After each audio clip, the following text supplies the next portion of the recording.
The healthy man does not torture others. Generally, it is the tortured who turn into torturers. The only thing we have to fear on this planet is man. The shoe that fits one person pinches another. There is no recipe for living that suits all cases. What did you do as a child that made the hours pass like minutes? Herein lies the key to your earthly pursuits. Your vision will become clear only when you can look into your own heart. Who looks outside, dreams. Who looks inside, awakes. A particularly beautiful woman is a source of terror. As a rule, a beautiful woman is a terrible disappointment. The greatest and most important problems of life are all fundamentally insoluble. They can never be solved but only outgrown. The meeting of two personalities is like the contact of two chemical substances. If there is any reaction, both are transformed. Even a happy life cannot be without a measure of darkness, and the word happy would lose its meaning if it were not balanced by sadness. It is far better take things as they come along with patience and equanimity. Without this playing with fantasy, no creative work has ever yet come to birth. The debt we owe to the play of the imagination is incalculable.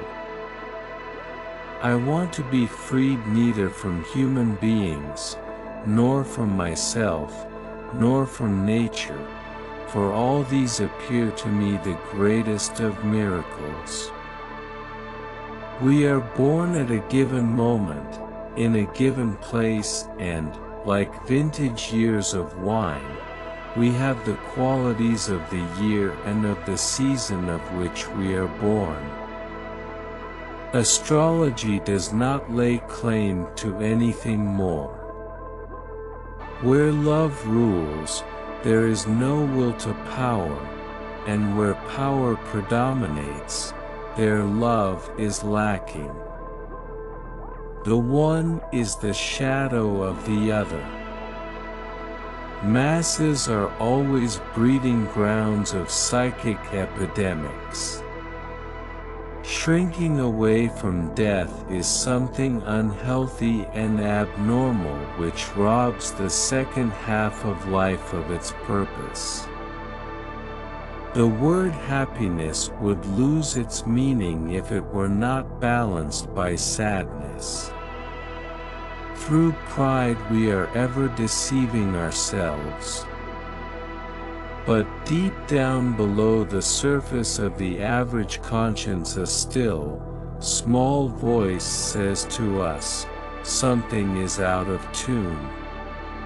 Often the hands will solve a mystery that the intellect has struggled with in vain. We cannot change anything until we accept it. Condemnation does not liberate, it oppresses. The more uncertain I have felt about myself, the more there has grown up in me a feeling of kinship with all things.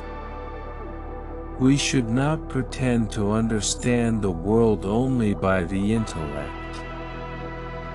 The judgment of the intellect is only part of the truth. One looks back with appreciation to the brilliant teachers, but with gratitude to those who touched our human feelings.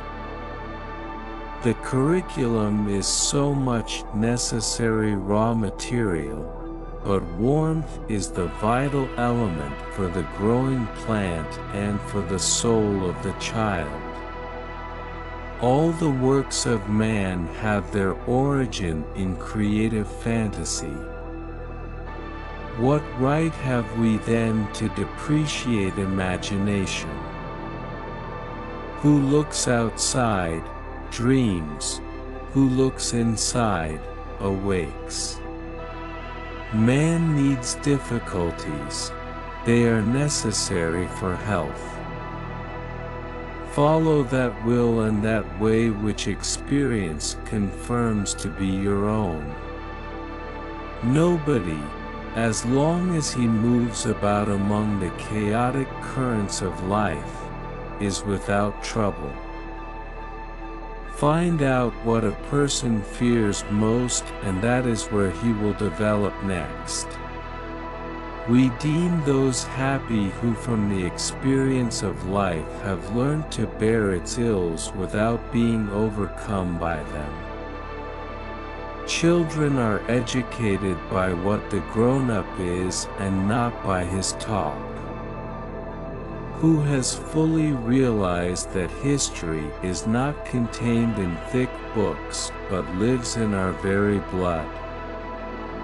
If there is anything that we wish to change in the child, we should first examine it and see whether it is not something that could better be changed in ourselves.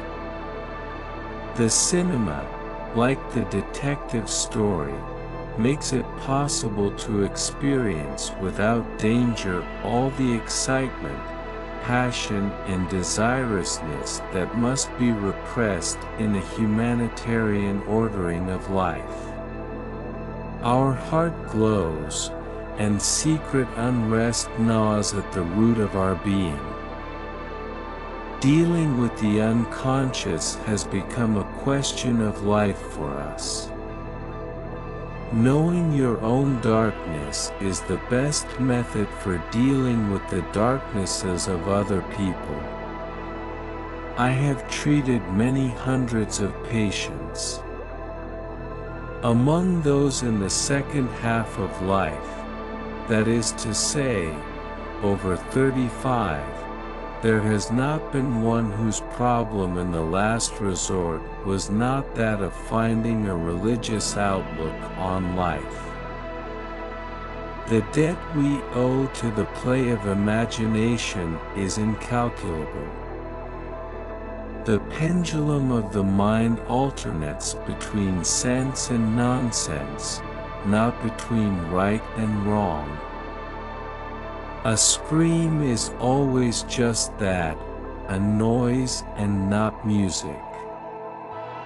Understanding does not cure evil, but it is a definite help, inasmuch as one can cope with a comprehensible darkness. Carl Jung.